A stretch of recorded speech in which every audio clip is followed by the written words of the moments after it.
عزیز جی اگلا سوال شامل کرتے ہیں. چودھری یوسف ہیں ضلع جہلم سے. یہ کہتے ہیں کہ جادوگر جب حضرت موسیٰ علیہ السلام سے ہار گئے تو وہ فوراً ایمان لے آئے، لیکن ان کا ایمان اس حد تک ایک دم سے کیسے اتنا مضبوط ہو گیا کہ انہوں نے فرعون کو دھمکیوں اور سزاؤں کو پرےکاہ اہمیت نہ دی؟ میرے بھائی ایمان نام ہی اسی کا ہے. یہ بندہ حیران اس لیے نہیں ہے کہ وہ ایسا کیوں، یہ حیران اس لیے ہے کہ اسے پتہ نہیں کہ بیہائنڈ دا ریزن کیا تھا، ٹھیک ہے، کیوں ایسا ہوا.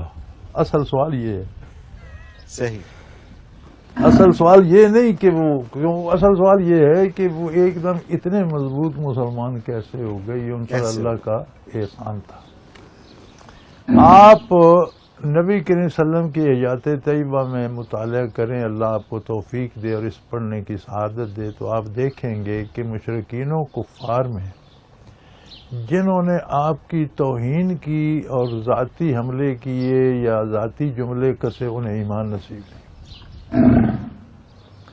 جو آپ کے مخالف رہے، جنگیں بھی کی، لیکن ایک مخالف کی طرح ان کی عزت میں فرق نہیں آنے دیا.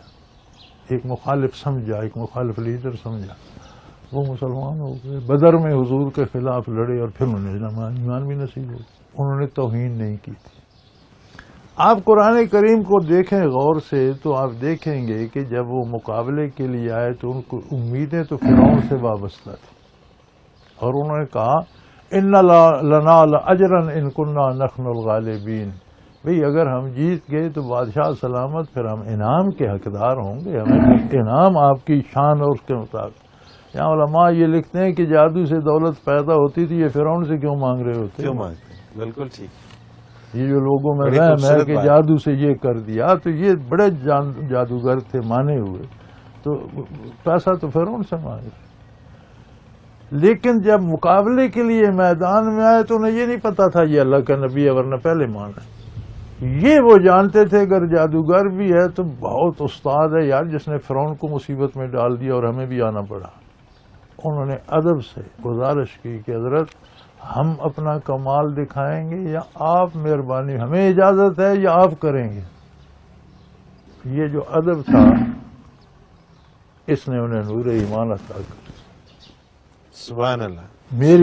میری جو سمجھ ہے، سبحان اللہ. انہوں نے نبی کا ادب کیا، انہیں نور ایمان. اور ایمان جب آتا ہے تو وہ یہی ایمان ہے.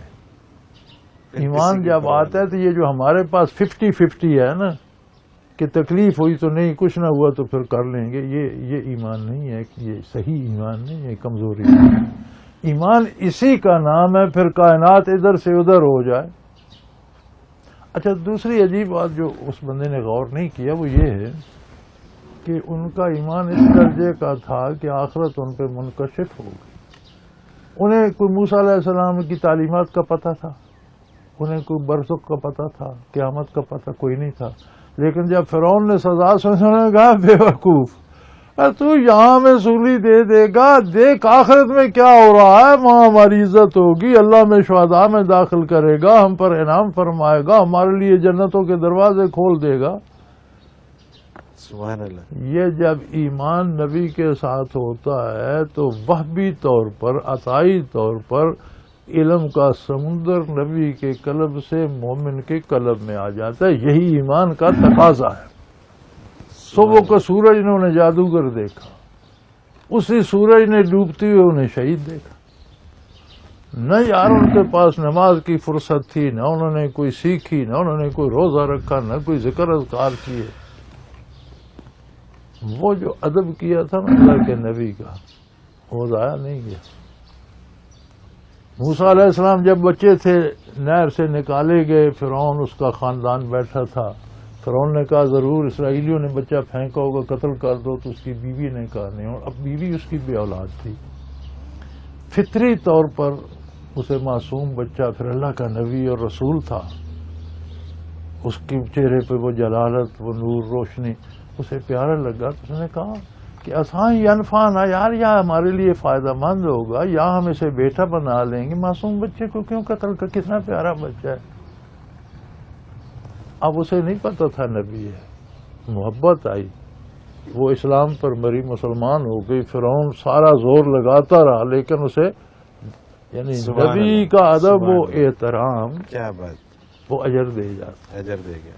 بارگاہ رسالت میں دیکھ لو جنہوں نے زبانی توہین کی یا تانے کسے یا آپ کی ذات کی بے عزتی کرنے کی کوشش، انہیں اسلام نصیب نہیں.